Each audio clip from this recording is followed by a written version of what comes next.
right, in this week's lesson, we're going to continue on with our sight and ear training with this old man. Now, I'm sure you did your homework, right? I'm sure you found another way to play it. And if you think about our previous lessons, you immediately went right here. Right? You went to that bass line and did the exact same thing, didn't you? Good job if you did.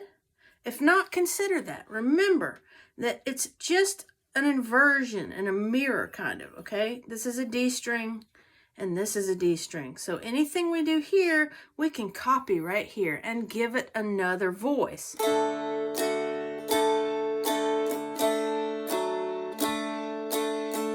Okay, so good job if you did that. Then if you went into the other octaves, you've got bonus points. Okay, but what we're going to do here is talk about other ways to find the notes, okay? So if you've been studying at all, you know that the fourth fret of either D string is an A note. Or if you don't know that, you probably know, if you don't know the name, you know that it's our open middle string. So right here, right out of the gate, instead of starting here or here, we could start with an open middle string. So listen to that.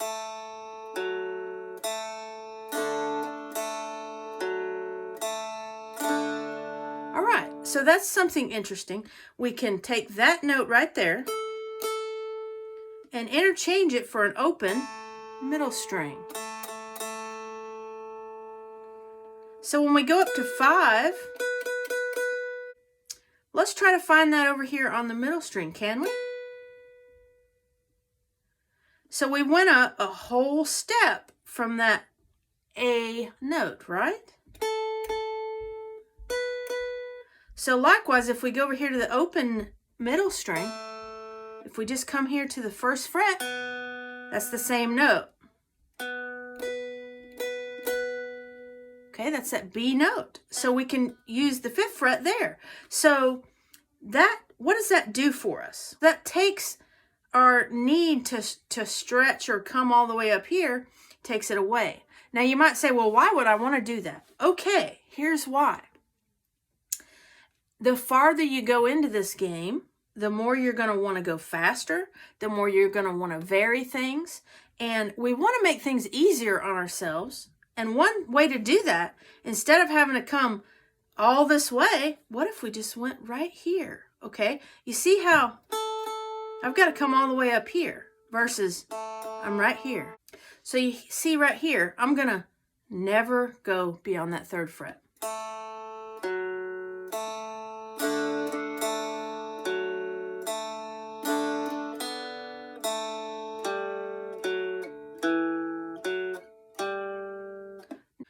So I hope you understand that little illustration there, where what I did was I brought the notes closer together by using another string, okay? So let's see if we can apply that somewhere else up here, all right? So our first note is an A, if you remember that. It was that 4th fret, right? Or the open A.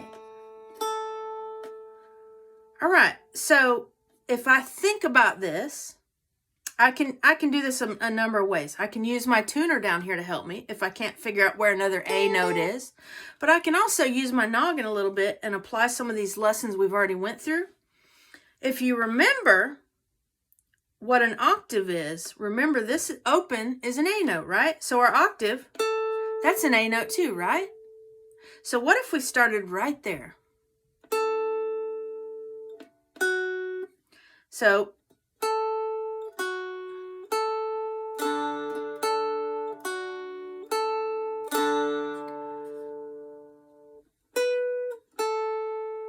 now, we could play this whole thing on one string.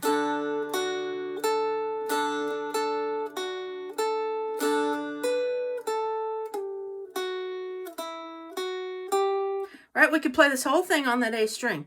Or we could find other notes on other strings nearby to where we never really go that far, okay? So what you do here is you either You either sound it out, find the notes by sound, right? With that ear.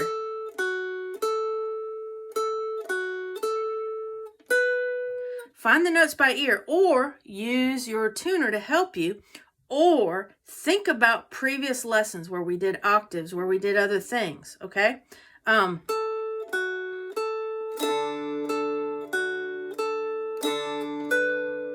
Okay, so right here where we go to this note, let's find that on another string.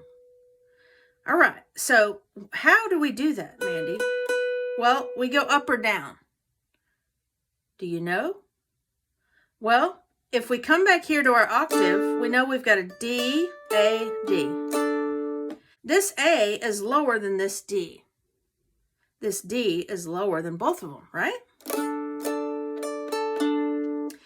So if we're going up here, we could also just go down this direction on this string. I hope that makes sense to you.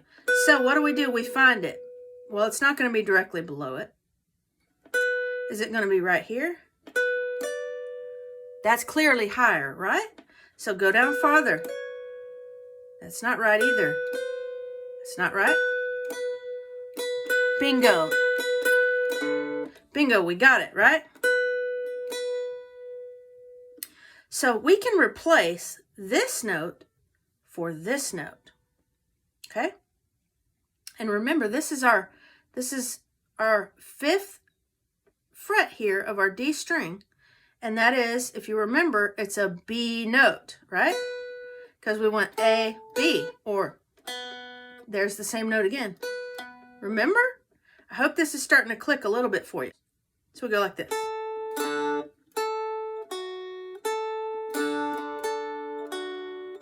Now we're fixing to go to this note. So we go. All right, so we can just grab that with this ring finger if we want. So we go.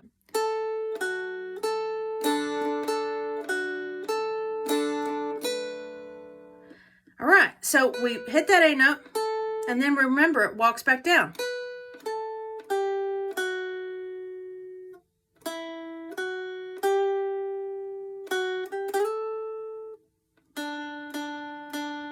Okay, that was a long distance. Did you see how I went from here all the way to here? Let's see if we can find that on that bass string.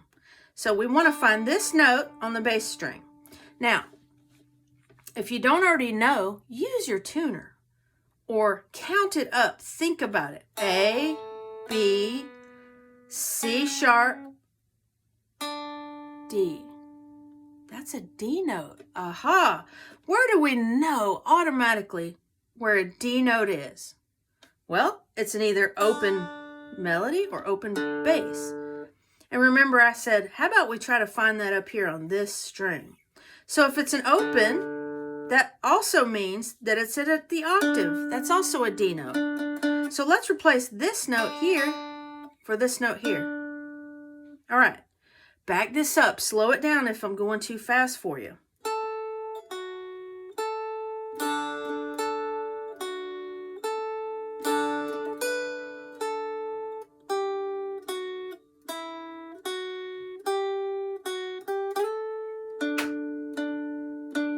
Look at that. I didn't have to jump all the way down here because the note is right here. Okay, this is what I'm talking about here. These are concepts. These are things you can use, tools to put in that toolbox to make you a much smoother player. Okay, who wants to make this run way back down here? It's kind of a big jump, isn't it?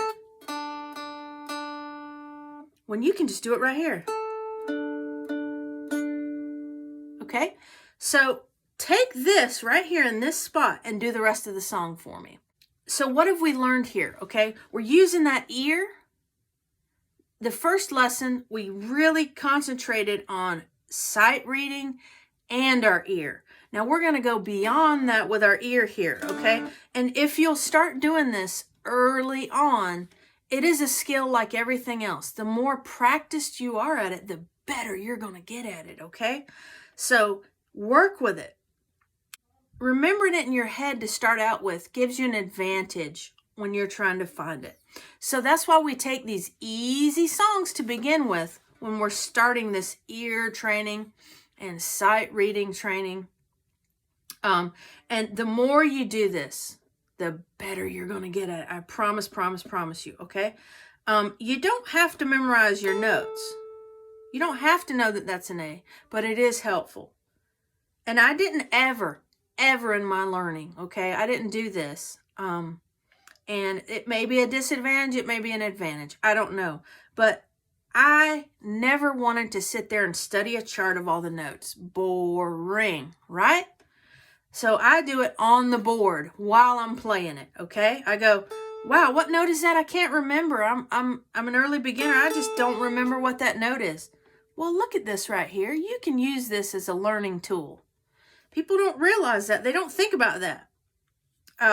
You've got all these tools to really help you, okay? Now, I do have a continuation video on this. You don't need it, but if you'd like it, it's over at banjolemonade.com, and you would have to be a member there to view that. But you don't need it, but it can be helpful. So I do hope you got a lot out of that and enjoyed it, and we will rock on in our next video. I do hope you've subscribed. If you haven't already, hit that subscribe. So, all right, I'll see you next time.